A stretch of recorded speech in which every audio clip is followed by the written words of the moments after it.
prevaricare l'altro si va senz'altro al disastro. Quindi siamo, diciamo così, nel nostro paese la politica è diventata politichese e avete visto che fine abbiamo fatto. Sí, buenas tardes. Muchas gracias por darme la posibilidad de compartir con ustedes. Es una posibilidad única de poder transmitir, bueno, mi experiencia como revolucionario cubano. No soy nadie especial dentro de mi país, soy sencillamente un maestro, un profesor de una universidad, un escritor cubano, como millones de cubanos, que tuvo el honor grandísimo de que mi país, de que mi pueblo me confiara la posibilidad de defender que la dirección de mi país, que mi partido creyera que era una persona capaz de cumplir con esta tarea tan compleja, de penetrar, de infiltrar a la Agencia Central de Inteligencia de los Estados Unidos. Beh, fortunatamente mi sembra che comunque si possa capire. Vabbè, ovviamente Rocca Pote saluta tutti, grazie. Saluta tutti, ringrazia tutti dell'opportunità che stiamo dando di poter raccontare la sua esperienza.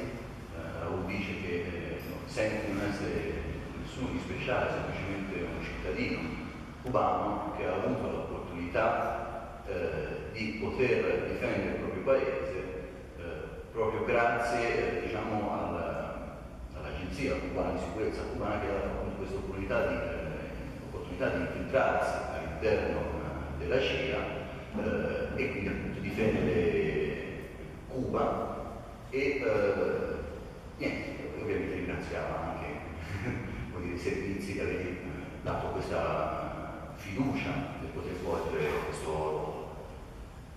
Vale? Prego.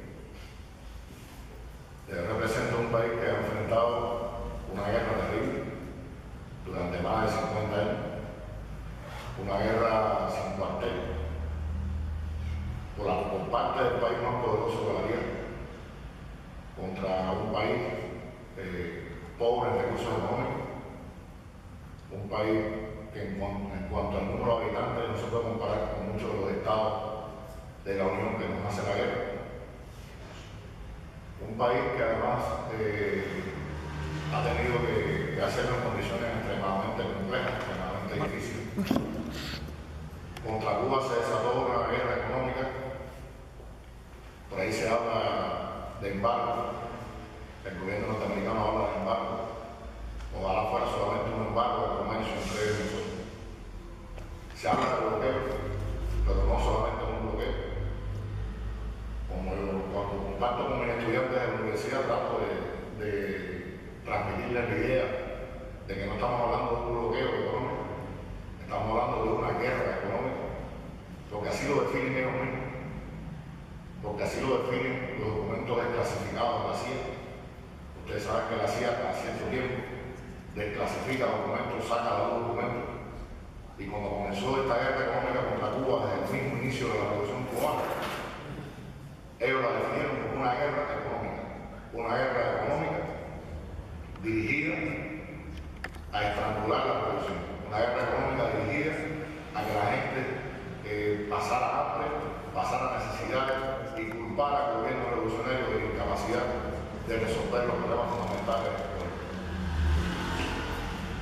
Dice, Cuba ha sofferto una guerra senza quartiere condotta per 50 anni. Dalla potenza mondiale attuale che sono gli Stati Uniti e una guerra che è condotta contro un paese molto piccolo, con pochi milioni di abitanti, non sono 11 milioni e mezzo di abitanti, quindi un piccolo paese anche se confrontato con tanti paesi di questo mondo, non solo un piccolo paese, ma un paese con poche risorse e con quelle poche risorse questo paese ha dovuto combattere una guerra vera e propria, una guerra dice economica, quindi non solo un bloqueo, un embargo, no? Come viene definito a livello come dire, pubblico, no? Dagli Stati Uniti un embargo, ma appunto, ripeto, una guerra economica, qualcosa che cerca di spiegare anche i nostri studenti, no? La differenza tra questo due concetti.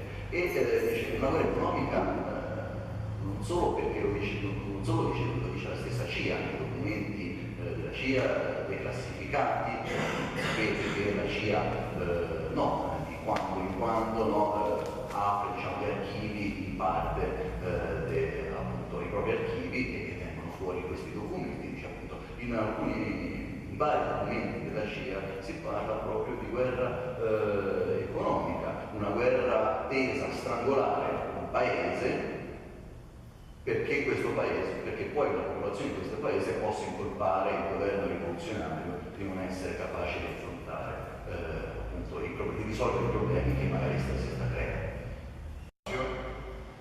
Ha estado dirigida a estudiar el dengue y esta epidemia de dengue que introdujeron probablemente porque uno de sus agentes, de los que cometieron ese acto de apellido a Rosarena, lo declaró públicamente en el juicio que se le hace a Bosch, otro de los amigos de Posada Carrillo, un terrorista cubano que fue juzgado hace unos años, ya está muerto él, pero que fue juzgado hace unos años en los Estados Unidos.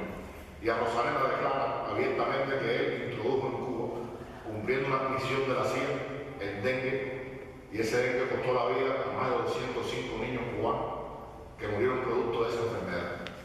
Lo más terrible de esa acción es que no solamente introdujeron el virus en el país, sino que además bloquearon todas las posibilidades de Cuba de adquirir los medicamentos necesarios para curar a esos niños. No solamente bloquearon los medicamentos, sino que además bloquearon por todas las vías posibles el acceso de Cuba a los pesticidas para poder combatir al mosquito que estaba transmitiendo la enfermedad. Esos son uno de los ejemplos que pudiera citar de este tipo de guerra.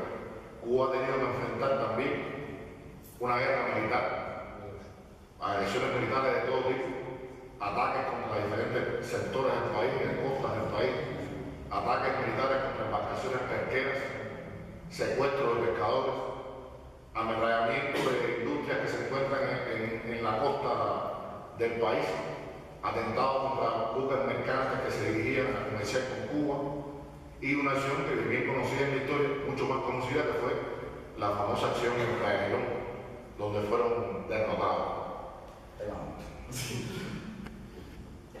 Questa guerra è stata accompagnata, intendo quella economica, anche da una guerra batteriologica, chimica, per esempio con le istruzioni di piantagioni anche importanti, no? come quella del tabacco, del caffè, ma anche diretta alla popolazione civile. Quando fu introdotto il dengue, che a Cuba non esisteva, non esiste.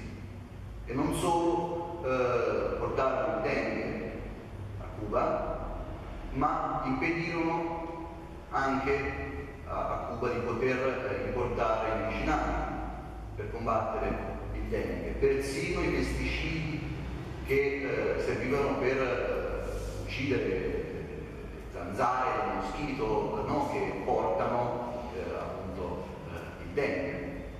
Una guerra questa che ha fatto 150.000. Non so, vero, 150.000. Lo sento sì. Scusate, no, sulla cifra mi ero un attimo che uccide ad esempio 105 bambini. E qualcosa che oltretutto è stato anche dichiarato apertamente dalla persona che introdusse il dengue a Cuba, non a numero di Posada Carrillo, non mi acuerdo il nome.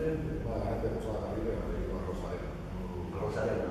Cubano, una gente de la CIA. Ok, la persona si chiama Rosarena, un cubano, un agente CIA, che appunto dichiarò lui stesso che aveva effettivamente introdotto il dengue.